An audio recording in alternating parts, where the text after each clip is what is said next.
I'm with David Clifton, who's the co-founder of Clifton Davies. Now, David, tell me, what have you been doing here today? Well, I've been enjoying the first day of a new conference, which I think is brilliant in terms of bringing together all of the conferences that had gone before. It seems to be working well. The floor was pretty full of people. I've spent a fair bit of time here because I was participating in one of the debates in the council section, and that's been interesting. So tell us a bit about the council section and how it's different and what you took away from today. Well, I think what's different about it is the fact that it is set up as a debate. I think that there were some very interesting views expressed. I think getting a bunch of people together who all have a common interest in what is happening in the gambling industry is always going to provoke debate. It depends whether or not people are going to feel confident enough to come out with their real feelings. That certainly happened in the last one that I was at, because there was a guy, I won't name him, I won't name his company, but he took his badge off because he said he wanted to express some of his own personal views rather than his company's views, and so that was interesting. For my own part, I was one of the speakers in a debate on affiliates, and basically whether affiliates are still going to be around in 2020. And what was the verdict? Well, I was overwhelmingly defeated, I have to say, but I was being quite provocative.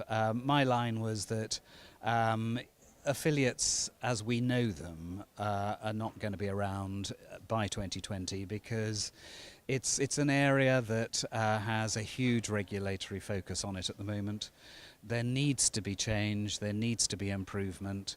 Affiliates realise that, and the shame of this is that the controversy concerning affiliates has really been caused by just a few bad apples, and as a result of those bad apples, the rest of the barrel of apples is having to deal with the outcome of that.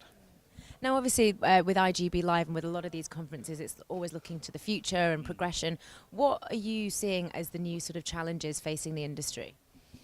Well, I come at it primarily from a UK perspective, and it is ever-increasing regulation. And there are many I know in the industry who think that it's going too far. I advise on regulatory matters, and so, you know, there's plenty of work there for me, but that's not really quite the point. I sympathise with the industry, but I think that in years gone by, this was always going to happen. And I think that there are very encouraging signs now that the industry is genuinely putting the customers' interests first, and that's not purely in commercial terms and giving them good offers, gambling offers, which they're all doing. It's actually thinking more from a social responsibility point of view and looking after the consumer. And certainly we have clients who have impressed us within the last year that they are genuinely thinking, what can we do to assist our client, rather than what can we do to ensure we comply with the regulators' requirements, and that's quite a shift. So, David, what do you think are the new trends that you're seeing here? I don't know whether new trend is quite the right word. I think where there is certainly great interest is as a result of what's happening in the US in terms of sports betting.